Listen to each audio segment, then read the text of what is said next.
It's so good to be with everybody again, and so good to have you present on an awesome topic today, Kristi, in customer marketing. Yeah, I'm super pumped. And so, you know, sadly, this is our last session in this series for January, but I am really excited for April's bootcamp series. I'm not going to release any of the topics just yet, but I know that we'll be posting those probably in the coming weeks. So for everyone who's participated in January, thank you so much for being a part of this. I will tell you, this is my biggest labor of love. I love these bootcamp series, and it seems like the community feels the same way. So we're going to continue to do these. So join us back again in April for that. But next week's going to be awesome though with the account reviews, Dave. So I'm excited to be your wing woman and All right. host while you drive us through that. Should be great. Good luck today, and I'll be back at the end to help answer any questions, everybody. Awesome. Thanks, Dave. So everyone, I am super pumped for today's topic. So a little personal note about me. If you're not familiar with my career trajectory, prior to the past decade in customer success, I was actually a marketer and spent 10 years in marketing. I worked in-house, I worked in agencies, I owned my own agency. I was an adjunct professor at a university for a while. And so marketing is like near and dear to my core. If I didn't find customer success and fall madly in love with it, I think my career probably would have led me to a path of CMO or something like. And so really excited about this because I do think that how you market to your customers is so critical and needs to be thought of and treated very differently than how you market and connect with your prospects. And so we're going to talk a little bit about that today. And so what I'm going to do is we're going to start with some high level discussions around what it is, where it lives, because for some reason that's always a great debate. It's almost like the NPS and the renewal conversations, right? Where does it live? Who owns it? Is it valuable? So we'll talk about that. And then what I'm going to do is I'm going to walk you through just 9 programs that I have managed in my customer marketing lifetime and talk to you a little bit about the level of effort that's involved with them, the impact they can drive, some of the expected outcomes that you can anticipate from them. And we'll unpack each of them at a high level because there's 9 and there's so many. And trust me, customer marketing goes beyond, well beyond 9 little projects or programs that you can focus on. But these are 9 that I've really enjoyed and have seen immense impact around. So we'll talk about that. And then like all of our boot camps, we will end with some Q&A. So if you do have questions, please head over to the Q&A button at the bottom of your Zoom screen and drop your questions in there. Otherwise, if you drop them in the chat, I'm sure there are a ton of experts out there who are participating today who will gladly engage in that conversation. We also have some folks from ClientSuccess joining us as well. So without further ado, we're going to jump right in to customer marketing, the programs to nurture your customers and develop advocates. So, you know me, I always like to start with defining what things are to just make sure that we're all on the same page, clear that slate, remove any ambiguity around this. So let's talk about, well, what is customer marketing? So for me, customer marketing refers to any marketing activity or marketing campaign that is specifically targeting your current customers, right? So this remove the idea of like what your marketing does to drive like prospect, pipeline, all of those things. The messaging, the efforts, the initiatives are very different. And we're going to talk about that. But companies invest heavily in customer marketing because they want to improve things like retention. They want to reduce churn. They want to increase customer loyalty and brand advocates. And most importantly, they want to strengthen relationships. And customer marketing, when executed well, does all of these things and so much more. It actually is probably one of the most impactful strategic roles within a customer organization to facilitate all the things that we're trying to do. And it kind of does it at scale. And so I'm really excited to dive into some of these things. But before I do, I just want to start with a high level story about the impact that I had using a solution where I had grown really closely with our customer marketer. So obviously, like many of you, I'm sure at some point in your career, you use technology. And if you've used it well, you've probably become part of some advocacy program where you may have had exposure with customer marketers where you were the customer and you were working with these vendors who were really trying to create and facilitate those partnerships. Well, I've had similar experiences like with brands like WorkRamp and others where they've really brought me into the fold of their business and leaned on me as an expert in the space, in the industry. They really made me feel like I was a valued part of their community and their organization. And I got to participate in a lot of really fun initiatives that not only helped them as a business, but really helped me professionally as well. And so just as somebody who's had a positive impact as a customer through the efforts of customer marketing, I just think it's really important that you understand that this does really make a lasting impression. In fact, some of the customer marketers that I have partnered with in various capacities over the years are like near and dear friends of mine now because we've worked so closely together. So I think when you do this well and you have a real great sense of ownership and understand the value it can drive, your customers are going to have tremendous impact and value from these initiatives. So I'm really excited. Let's jump right in. So the first thing I want to work out is the debate of, okay, well, where does customer marketing live? You're definitely going to get folks who want to advocate that it should live in customer success, and you're definitely going to have folks that say it should live in marketing. Now, I've run organizations where it's lived in both. And so I definitely can see the value of both sides and housing it in different areas.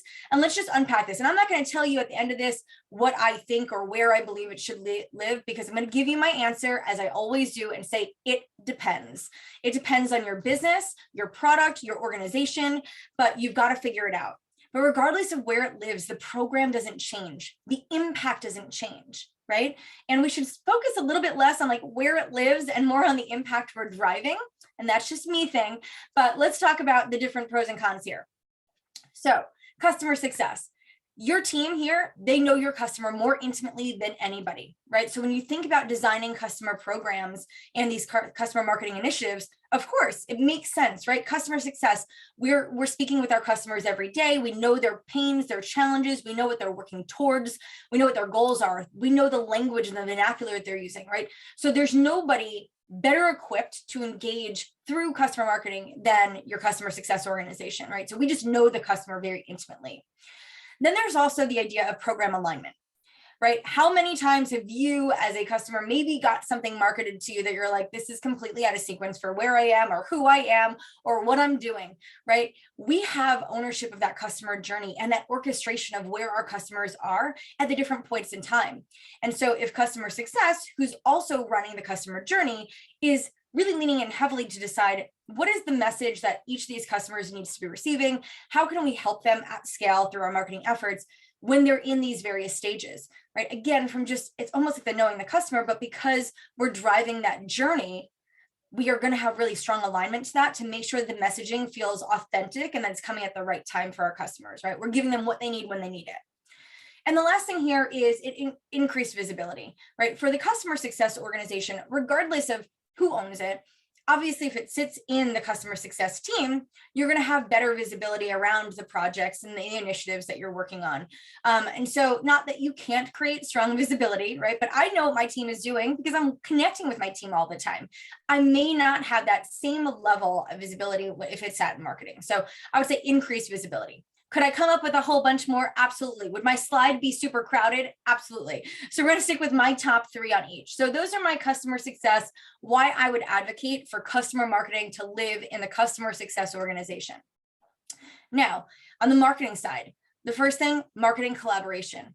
If you're sitting within the marketing organization, likely if you're the first customer marketer, you might not have the access to all of the insights and education and experience than you would if you were sitting in the marketing org, right? Think if you're reporting into the CMO, you've got probably a leader who's got vision and experience and has done this a multitude of times and is going to lean in to really coach and enable you.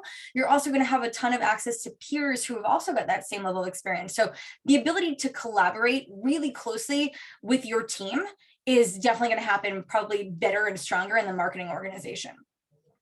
You're also going to have access to increased resources. Likely, if you've got customer marketing sitting in marketing, you perhaps have a marketing team.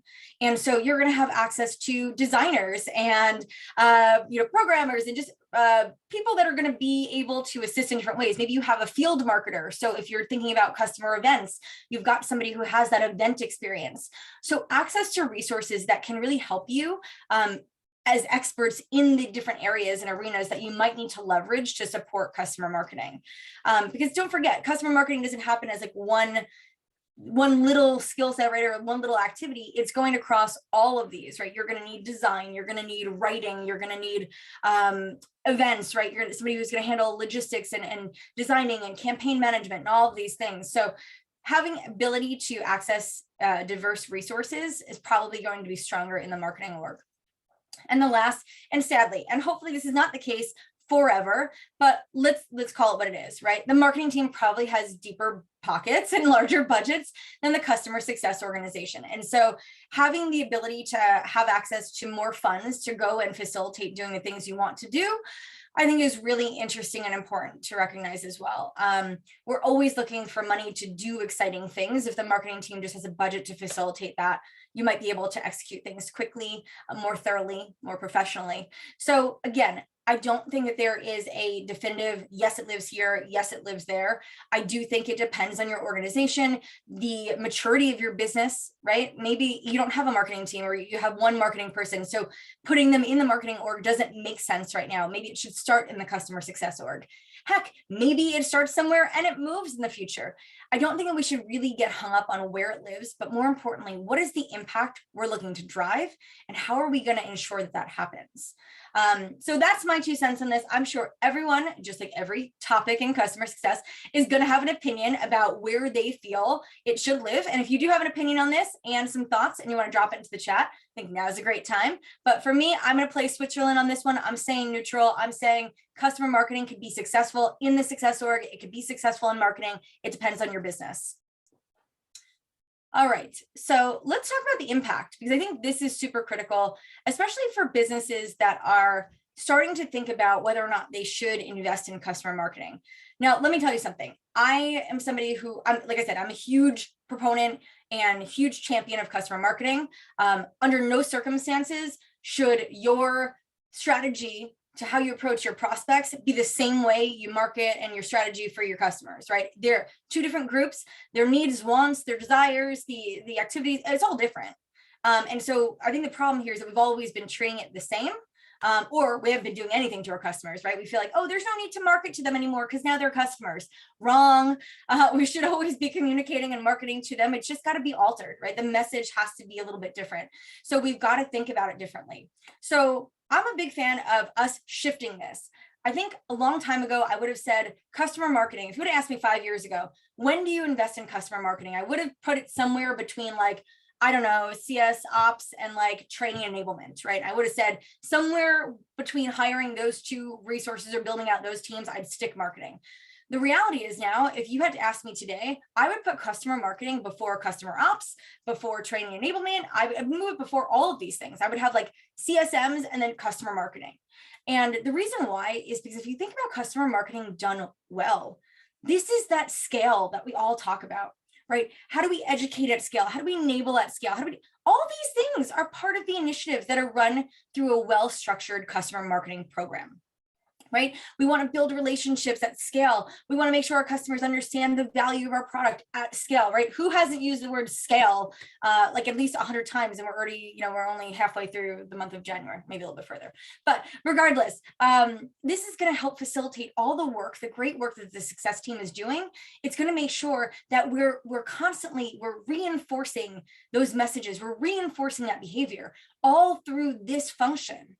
So if you told me, Kristi, you have $5 here, go spend your $5. I'm spending on customer marketing, hands down. My CSMs would be put in place first. Customer marketing would be the next specialty role or function I would develop. So that's where I stand on that. But all right, let's talk about the impact here. So customer marketing, tremendous amount of impact. We've already talked about that, right? I said there's a ton of reasons why people invest in this. I'm going to give you 5 of the things that I start to see. Obviously, it is not limited to these. It is not only here, right? But you're going to increase retention. Without a doubt, if you have a better, strategic, more thoughtful customer marketing program, you're going to see increased retention, without a doubt. Are you going to move it 100%? If you have a broken product, but you're investing in customer marketing, is that going to fix your churn problem? Probably not. But if you've got a sound product, if you've got a good experience developed within your organization, this is going to help be that catalyst for it. It's going to help push all of those things forward. You will see an increase in retention. Product adoption. Absolutely. If you think about how you educate customers, whether it's through, our go-to-market strategy when new products are released, or increased visibility around use cases or case studies or things of that nature, when you help your customers understand what's possible with the solution they have access to, without a doubt, you're going to see increased product adoption, right? They're going to want to use that product, or they're going to realize that it solves problems they didn't even realize that they had when they hear these stories, right? When they hear these anecdotes from other folks who have been equally successful. So you will be able to see an increase in how your customer base is using and adopting your product. You're also going to see an increase in customer advocacy.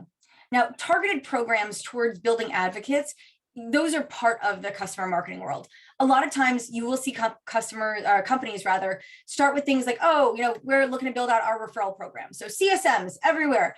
When you talk to a customer, ask them if they will serve as a reference for us, a positive reference for us. Great. And now we check a box somewhere, right? And we're tracking that little list. And then sales, they need to connect a prospect with the customer, and then they're using that, right? That's not what I'm talking about when I think about these programs, right? That is one little initiative, very little initiative that supports our visibility around customer advocacy. But that is an internal advocacy program. That is not us building our customers into advocates. That's taking a customer who's already conveyed to us they are an advocate and using it to our advantage. So that's what I'm talking about. When I think about these customer advocacy programs, it's how do we turn these customers into true champions? How do we make them the heroes of their organizations? How do we put them on a pedestal that is going to help their personal brands and their organizations be so much more successful than they are today? That's what I'm talking about there. Now, strengthen relationships. I don't know, if you just engage with people more often, I think just by that nature of engagement, you're probably going to have a better relationship. Now, marketing does something cool, right? We talk about the access and ability to get higher and wider. If you've never heard that analogy, right, from a relationship standpoint, if you're a customer success practitioner, your leader, your organization wants to make sure that you've got the right relationships at the right levels and a diversified amount of those, right? So we want you to get higher in the organizations, get access to leaders at all different levels. We want you to get wider, right? So diversify the different types and roles of people that you're connecting with and building those relationships. These efforts help facilitate that. Right? You might have targeted programs that are focusing on just developing relationships with executives, right? We can talk a little bit about advisory boards, which was our topic last week. That's a great way to facilitate building relationships with executives, right? So there's a whole bunch of different things that we can do, but we're going to focus on strengthening relationships, right? That's a huge part of what we do.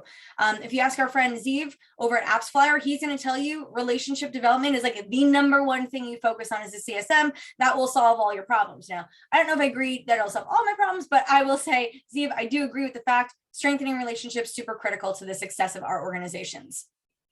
And lastly, increase loyalty. Right? Your customers are less likely to go stray if they feel like they're getting everything they need from the product and the partnership.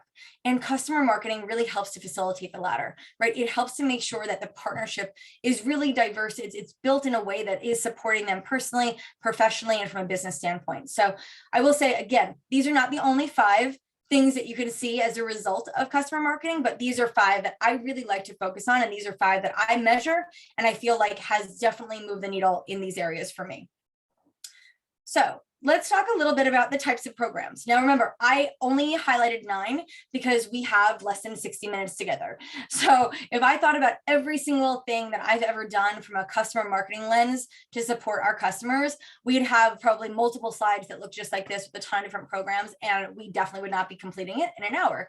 So I shortened it. I picked 9. These are 9 that I have personally ran, things that I feel passionately about, or things that excite me, or things that I feel like have varying degrees of level of effort and impact that will help you even if you're just an organization that's getting started. So let's break these down, and I'm going to go through each one. They all have their own slides, so we'll talk through them, but at a high level, one is building out an advisory board. And we talked about this last year, whether it is a customer advisory board, a product advisory board, or just an advisory board. These are great ways to bring together, selected customers who want to collaborate on product, brand, and messaging, right? This is a very strategic initiative. There is a lot of work. We went into this last week. There's a lot of work that goes into really executing an advisory board program effectively. And so again, without a doubt, I would absolutely have my customer marketing team facilitate that initiative, because that's going to be done right? Give somebody the ability to focus on that and partner with all the cross-functional teams. So from an ownership standpoint, I love that sitting with customer marketing. The second is community. Now, again, community is something where you should have all hands on deck, right? You should have everyone involved. But again, from an ownership standpoint, makes a lot of sense to have customer marketing own this or lean into it. Depending, I'll give you and it depends, right? Depends on your audience, the complexity of your product, like a couple nuances there. But at least from the standpoint of building it, getting it set up, facilitating it, monitoring it, reporting on it, right? There's a lot of things that go into managing a community. It's not just, we're going to build this community site and all of a sudden everything is just going to flow and be wonderful. You can ask our dear friends Jay and Jeff from Gain, Grow, Retain. I'm sure they would attest to the fact that community doesn't run itself. There's a lot of work that goes into it behind the scenes. And so again, initiative, I definitely would love to see customer marketing owning. The next thing, slightly lower level of effort, but case studies.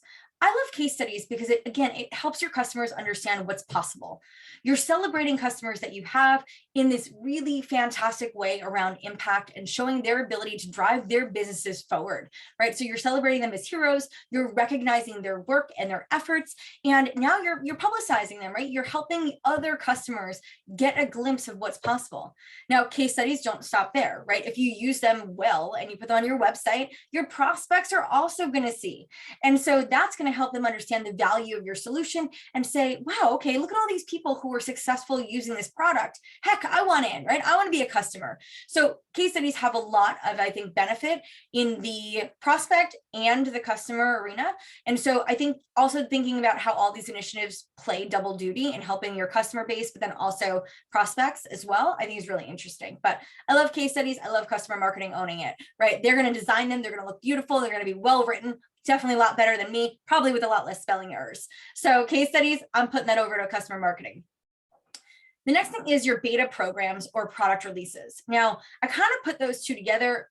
If I'm being honest with you, it's because I ran out of little boxes on the slide when I was building this, but I love beta programs, right? I think that they are fantastic ways to bring your customers in to your product innovation, your roadmap, your testing. It facilitates a great way to get feedback from them early and often. But I put product releases with this also because I kind of group products together. But how you market your products when you release and build something is also super critical, right? How many times has your product team developed the coolest thing in the entire world, only for it to fall super flat, nobody to adopt it, no one to get value out of it, because we didn't go and shout from the rooftops how amazing this was, right? We didn't market it effectively. Now, I don't know about you, but I've worked at a ton of companies where this has sadly happened. And so if I just rallied around customer marketing to work with our product team to make sure every time we release something, our go-to-market strategy and our customer strategy was super tight and made sure that our customers were really educated on the value, the who, what, where, when, why, right? Like how to drive value, why this should be a part of how they use our solution. So I put those two things together from a product standpoint. But number 4, beta programs, product releases, giving it to customer marketing. All right, number 5. I'm going to go out on a limb here. I have seen so much success from customer awards or award programs or recognition programs over the past couple of years. I mean, in the customer success community alone, how many people got involved with the top 25 influencers, top 100 strategist awards that the Success Hacker team had launched? I know our friends over at CrowdVocate right now, Ari Hoffman, hello, they're in the middle of their customer marketing awards program right now, driving huge activity within their customer base. So customer awards is something that I think when done really well, and yes, it's not just for customers, but I'm just putting this here in the customer bucket. But you could find unique ways to celebrate thought leaders and customers and really help elevate them in the community, right? We talk about wanting to be that pedestal for them, to rise them up, to showcase their work, to celebrate them. These awards programs are super powerful, bring a lot of value there. So definitely another initiative, a creative one, and definitely not for the faint of heart. Lots of work goes into that as well, but customer marketing would love to see them be a part of it. Now, customer conferences. I do believe that there will be a day when we can all come together and not have to wear masks and not have to worry. That will come. But the customer conference, I think bringing your customers together, whether it be annually or semi-annually, it doesn't matter, right? I've seen some companies that do, small roundtable customer tours where they're bringing customers at different levels together often, and then they have one big customer conference. So I put this in the customer conference bucket. But when I think about this, it's like your field marketing strategy, right? How do you bring your community together in real life to facilitate networking and learning and relationship development? So go beyond the conference, think about it as just your kind of field marketing strategy, but I would love for customer marketing to own that too. Webinar programs. We're all here because we're learning, right? And so webinars are not dead. Clearly, we've had several thousands of people from around the globe register for our bootcamp series, all because we put together content like this that helps to share learnings and best practices. So webinar programs like this can do the same for your business. You've obviously got to market it. You've got to have a strategy behind it. You've got to have the people and the voices and the content. A lot of work goes into them also. Customer marketing, great initiative for them to lean into. Now, this could be, your webinar program could be focused on thought leadership, right? Where you're bringing people together from all over, right? They don't have to be your customers, but your customers get that added benefit because they get to participate in them and, hopefully consume a lot of the learnings there, but really helps to facilitate that up leveling of the community, whether that be around thought leadership topics or even things specific to your product. So webinar programs really help, again, scaling education, wonderful strategy. Next one here is your Voice of Customer program. Now, I think it was our second series that we did last October, if I had to remember back, but our bootcamp from October, I do believe we did our Voice of Customer topic here, but a Voice of Customer program, when done really well, is extremely complex. Your Voice of Customer program is not like we have a survey strategy. That's not what it is.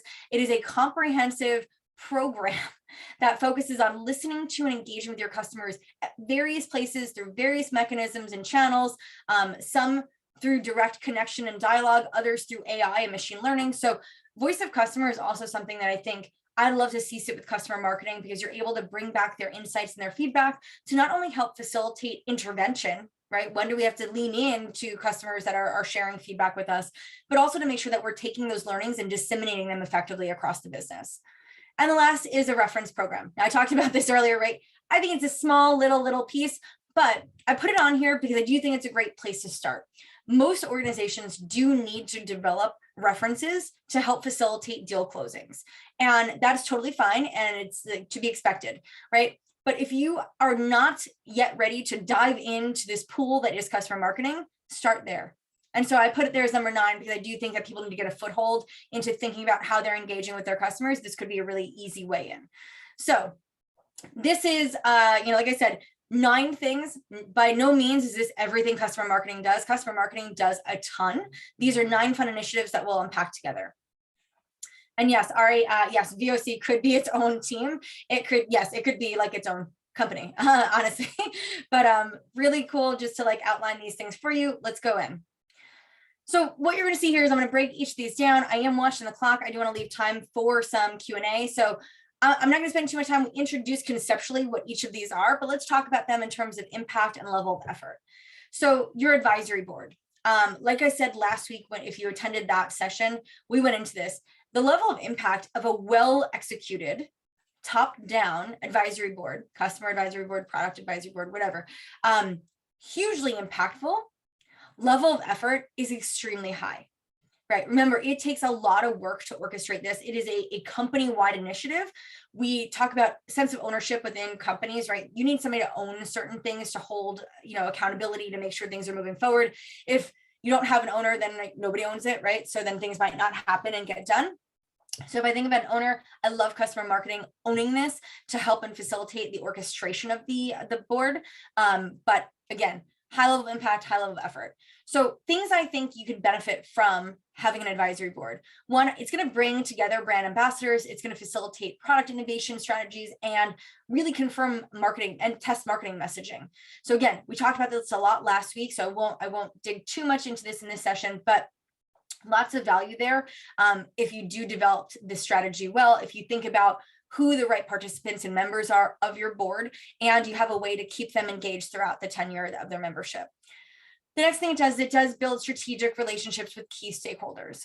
For a lot of advisory boards, and definitely not all, right? So I'll give you, it depends again, but a lot of times you'll often target maybe somebody who's a mid-level manager or higher to be a part of your advisory board strategy.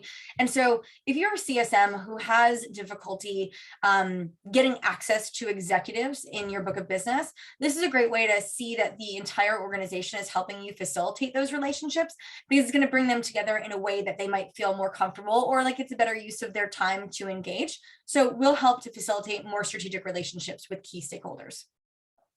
An advisory board absolutely will create brand advocates, right? You're pulling them in to your company. You're building them as an extension of your brand and who you are. It is a great honor to be asked to participate in an advisory board. And the relationships that you facilitate and that you build here are really tremendous.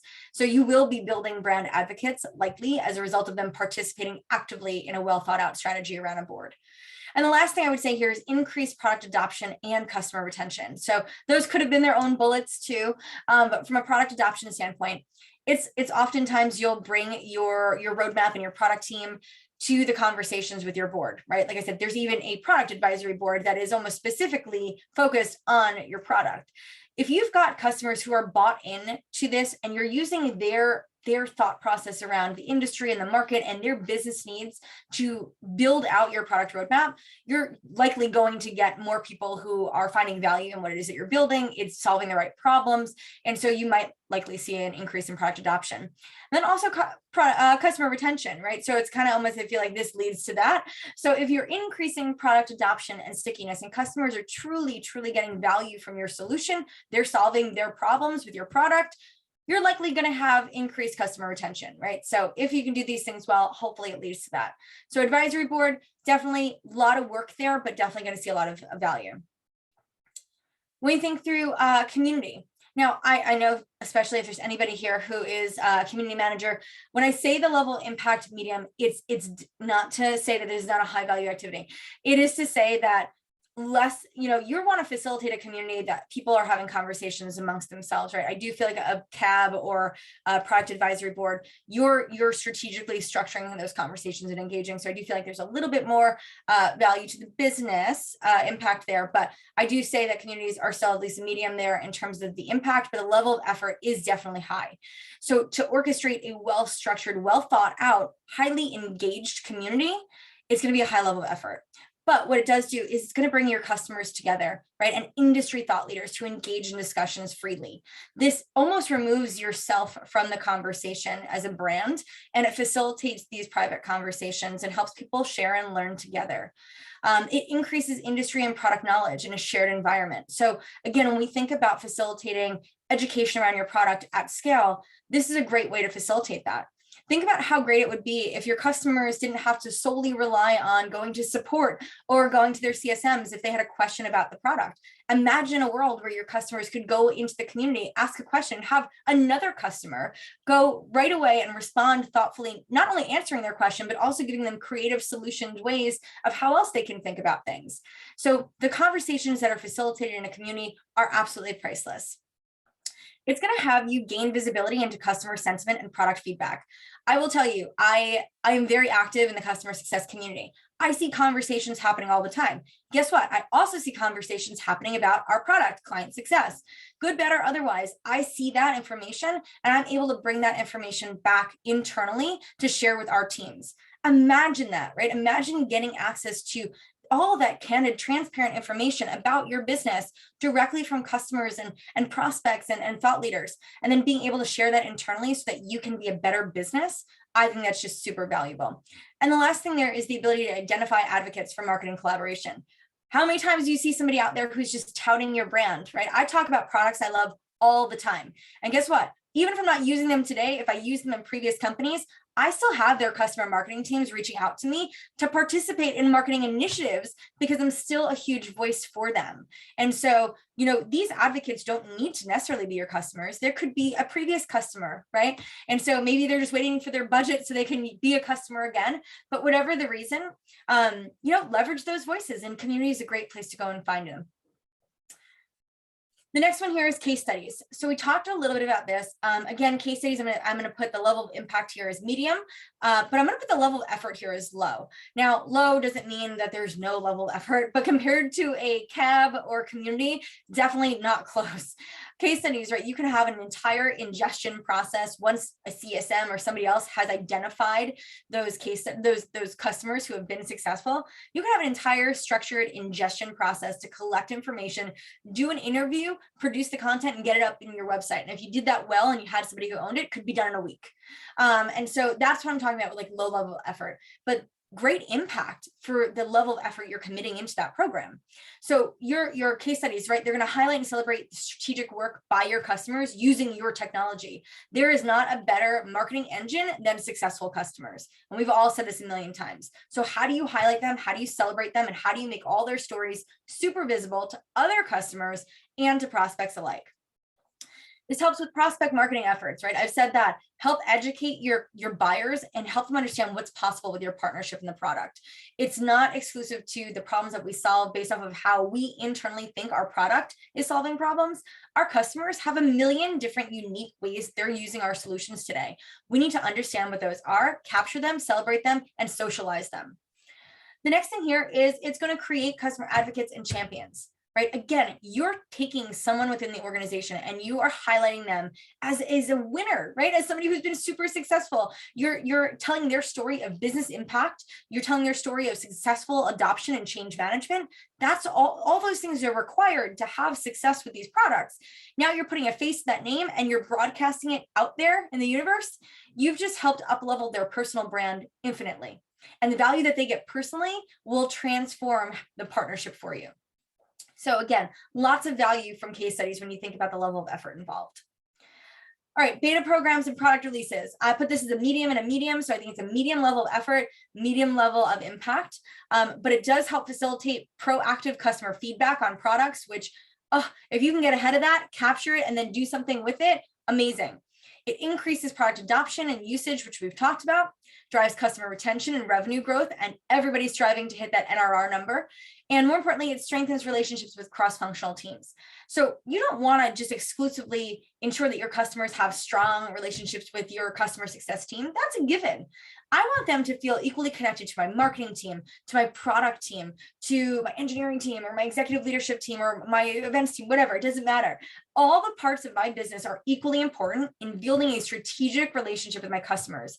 And so these programs, which might often be led by your product team and in partnership with customer marketing, will help strengthen those relationships with other cross-functional teams in your business.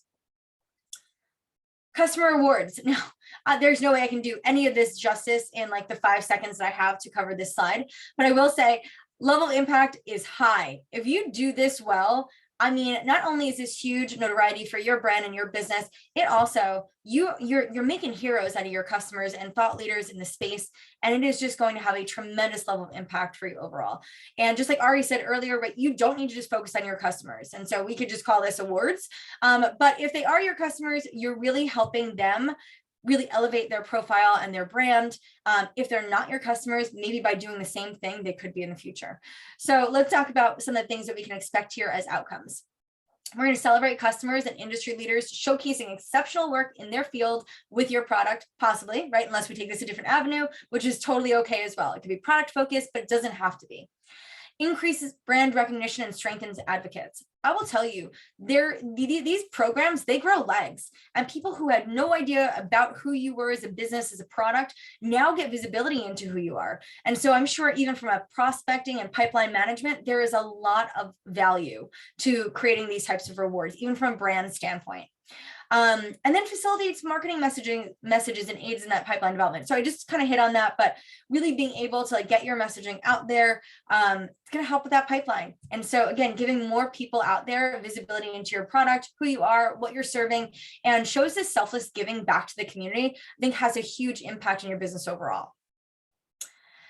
Your customer conference or field marketing initiatives. So remember, like, yes, I'm putting this in the bucket of like year one customer conference because that used to be a thing, but field marketing, which will eventually come back, will facilitate different smaller styles of events. And so these could be, like I said, city dinner tours. It could be, you know, small networking groups. It could be ways to bring your community together, right? So maybe you're taking folks from the community and you have these mini micro communities that have meetups and get-togethers as a result of your brand and what you've built and orchestrated there. So really helping to facilitate networking and relationship development. It facilitates learning development on the industry best practices, but also product, right? So again, when we think about educating people, these are great avenues to go about that, whether you're educating in a more formal, like learning style, like one-to-many, or facilitating small breakouts and conversations, working sessions, workshops. Those are all great ways, but you're basically helping invest in the community as a result of those efforts, and nothing is better than that investment. And then you're going to see material impact on business outcomes, such as retention, growth, and advocacy. And that is like, nobody can debate me on that. I do believe that if you've got a great way to keep connecting with your customers and prospects in real life, and being able to build and strengthen relationships and focusing on your investment in their learning, your investment in them, in their personal brands and their own personal outcomes, you're going to see those three things happen organically. Your webinar program, like I said, I'm a huge advocate for webinars. They have been a huge success for us here at ClientSuccess in powering the customer success community, but level of impact is high, level of effort is medium. So definitely not the same level of effort as orchestrating a CAB or PAB, right? Or doing these even customer conferences, things like that. Not the same level of effort, but you could have significant impact if they're executed well. If you think about bringing the right speakers, the right topics, the right cadence together, even the right time length, right? So not everything has to be an hour. It could be like, we have this really powerful webinar, we can do it in 25 minutes. Sign me up. So figuring out all the different ways to execute those, like, perfectly for your community, understanding who they are, and providing that level of value. So showcases your customers, right? You invite them to participate. They could be a speaker at your webinar. That's a great way to bring them in. Highlight their knowledge, their knowledge about the industry as well as maybe your product. So it really helps to do that. Facilitates, again, learning development for the broader base. And so I'm so big on that, right? How do you scale education? How do you get people more familiar with your product, what it does, how to do it? And strengthens relationships and build advocates. I'll tell you, anybody who we've brought into the fold into any of our initiatives and our programs that we do here at ClientSuccess has really found a ton of value in that, but it builds a deeper, different bond with us. And so I definitely see the value there, and it's definitely mutually beneficial. Voice of customer, we're definitely getting to the end, and I am watching that clock. Voice of customer. This, as some people in the chat said, right, you could have an entire team just focused on voice of customer. So I had the level of impact here high, but the level of effort here is also really high. You have to think about all the places where you could be capturing customer feedback and sentiment. And that is like, there are so many places where that lives. So to orchestrate a really well thought out program on how do you capture it? Where do you manage it? Where do you lean in? Where do you share that communication internally? How do you take action on it? What's the feedback loop? There's just really a ton that's involved with a well executed voice of customer program. But this will help you understand how your customers and the community view your product and your brand. So there is nothing more valuable than that. We always say feedback is a gift. This is one of those programs that, the gifts keep coming. It enables proper intervention to facilitate customer advocates. So whether you have customers who are sharing positive or negative feedback or sentiment in any given moment, it's going to help you understand, where do I lean in, right? When do I engage these customers, and making sure you don't miss that opportunity? Because the best thing about, structured feedback collection is that once you get it, you see it clearly and you can do something about it. Well, now what if you think about unstructured collection of feedback and your ability to be proactive? Well, I guess it's still reactive, right? But respond at the appropriate time to tell your customers, I hear you, and here's what we're going to do together about it, whether it be good or bad. And then use that feedback to enhance your customer experience and your product experience. It's always about what you do with what you learned, right? Who cares what you learned? What are you going to do with it? And so this is super critical because it's going to ensure that your team is taking action. at whatever point in time around whatever data, but having a well-executed program to help you do that and facilitate that is so key. This is a huge level of effort. It can't be done in a vacuum. I love the idea of building a team around it. Most companies aren't in a place right now where they have the resources to do that, but thinking about at least somebody or some buddies who can own this program, even at a high level across certain channels, would go a long way. And I love that to be customer marketing. All right. And then the last one here is your reference program. So I put this down here, level of impact medium, because it does impact your customer base, but also the potential for prospects. So if you've got a program here and it's well executed, could have decent impact there. Level of effort is low. I don't think that there needs to be a lot of time and effort put into how you structure these. You don't need to overthink it, but because usually there is a manual kind of capturing and updating of that information, it's going to involve some level of effort. And it would be great if customer marketing could own that. But a lot of companies, I know that it just falls with the customer success team. So if I thought about passing this over, I thought it would be really, really helpful to have customer marketing own that, so we can keep it fresh and updated, and also make sure that we're nurturing those customers. So when I think about this, it highlights your customer champions. It's going to support the prospect evaluation process, which most often prospects want to speak with other customers, right? They want to validate what they're hearing in the sales process with somebody who's actually been there, done that. And then it strengthens relationships with key stakeholders. So again, if you have the ability to nurture a program because they've been a part of this reference program, and I can tell you, I've been a reference for a ton of software companies in my lifetime. And I always feel like I am just like loved and appreciated so much for all the hard work that goes into my time to be part of that. And so it's definitely helped facilitate stronger relationships with me and the brand as a result. So with 8 minutes remaining, Dave, I think we're going to open it up to Q&A. So that is, we did a little deep dive into all of those topics, which each one of those programs could be their own webinar. Maybe it does. Maybe I'll partner with Ari on that one. But really excited to get you guys just kind of geeked out on customer marketing. And well done. Yes, you're right. A lot of content. Each one could be its own webinar. Let's jump into some questions.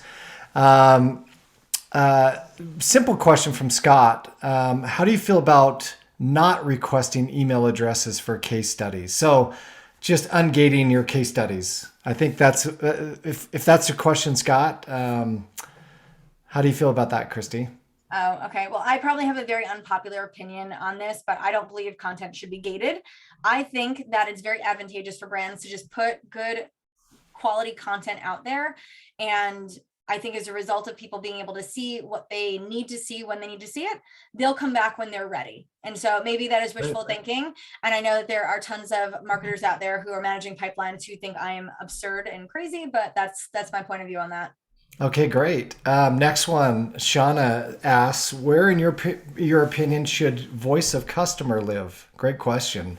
Oh my goodness. All right. So this one gives me heartache because, like, I mean, to the point, right? It could literally be its own department. And I think when I think about ownership, I stuck it with customer marketing because I just felt like those are the people that want to listen to. I want there to be campaigns about capturing it and thoughtfulness in terms of responding. So I'm having it sit with customer marketing, but like, honestly, it could live in a ton of places. It could live with product. It could live with marketing. It could live with customer success. I don't know that exclusively has one home, but I will say the output of the work that they do in developing and designing those programs and orchestrating them is cross-functional, right? Yeah. Every single person in your organization, it needs to be dialed into anything that's coming out of that team function or initiative. So I care less about who owns it. I care more about what we learn and what we do with it. Yeah, and the empowerment of that team to drive actions, I think, is really important. Similar question, Lindsay asked, where should reference programs live in CS or marketing? I mean, all right. So this is where maybe it's like, I feel like if customer marketing did live in customer success, they'd be more intertwined here. But systems and process, I think, facilitate the ability to have this live anywhere. Yeah. I think if you have a customer success team that is keeping that updated, right? Maybe they're the front line that gets that information. If they have a system and ability to go and capture that somewhere, and those systems talk with tools or systems, or heck, if your marketing team has access to your customer success management solution, which they should, they'd be able to see access to that and nurture that program. So if it needed to live in marketing, it could with the right information. Accuracy and currency is key. But I would say it could be customer success, or it could be marketing, or it could be customer marketing. Okay. Just a question for our European friends. Somebody asked, how do you deal with GDPR issues and impact with these initiatives? Oh gosh. I don't know. Are we I guess qualified to answer that question? probably not. I feel like I'm not qualified to answer most questions though, Dave. Oh, That you one in are. that one in particular. Yeah, can I get a pass on that one? I don't want to misspeak Yep. and I don't want to miseducate anyone. So while I love the question, I don't know that I'm the best suited to respond. Fair enough. Fair enough. Okay, Mike, let me ask this question. So this is a longer one. How much gatekeeping should I do between our customers and the other departments in my organization? Obviously, I want every customer to be able to reach everybody, but it's not always feasible. Is that a paradigm shift that we need to go through, or some gatekeeping appropriate? What are the good best practices and guidelines on that? So it sounds like he's asking, like, should it be everything through the CSM, or should you empower your organization to engage with and empower your customer to engage with the appropriate people throughout whichever organization? I want to facilitate relationships across my entire organization. My Mhm. customers Yeah. should have like if I'm a CSM, my customers should not only have a relationship with me. I don't own that relationship. If I leave tomorrow, that puts my company in quite a pickle, right? My Yeah. customer not only has a relationship with me, and I've been in that spot where I've left companies where I've had the relationship and my customers have left shortly thereafter. So I will tell you, there are ways to facilitate that to make sure that everyone has visibility into what's happening and when. And this is where, again, using a tool like ClientSuccess or something like that, where you can actually capture all the engagements you have. Everyone should be able to see everything that's happening all the time. Like our solution allows us to see every email correspondence. We log all of our engagements. And so I want my product team to speak to my customers. I want Dave to speak with my customers. I don't Exactly. need to control that. I need to see when it's happening. I need to be informed. I need to be educated. I need to be able to collaborate with them on when it's appropriate, when it's not appropriate. But no one team owns the customer. We all own the customer. You just need Yep. to orchestrate your efforts well. Yeah, I often say that CSMs are potentially a central point of contact, but not the single point of contact. Correct. And and customers just want they want their problem solved. They want their value realized, and they don't care who they work with. They just want to be able to have a good experience. So if the CSM shepherds that experience and engages other people throughout the organization, I think that's awesome for the customer experience overall. That's pretty much all the questions, Kristi. Anybody else have I any? probably just did a great job answering You questions week did. in, throughout. You covered everything. But awesome boot camp as usual. We're sad that we're going to take a break from boot camps for a couple months, but we're going to have a lot of tremendous content and other webinars that we'll continue to host. Absolutely. It's going to be a great couple months with new guest speakers and a lot of fun topics. So I'm super excited for us to lead those. And I'm really excited for April. And so you guys stay tuned for the next boot camp series, which will be April. We'll open up registration for that soon with I think it's either 4 or 5 new topics, depending on how many Tuesdays there are in April. That's how many topics we'll have. So hopefully for all of you, it's 5. For me, I hope it's 4, but we'll see. Labor of love, but really excited to come back next week and hear all about account reviews with Dave. So we'll get that registration out. So please make sure to sign up and join us again next Tuesday. All right. See you, everybody. Thanks for joining us. Have a great week. Bye, everyone. Bye bye.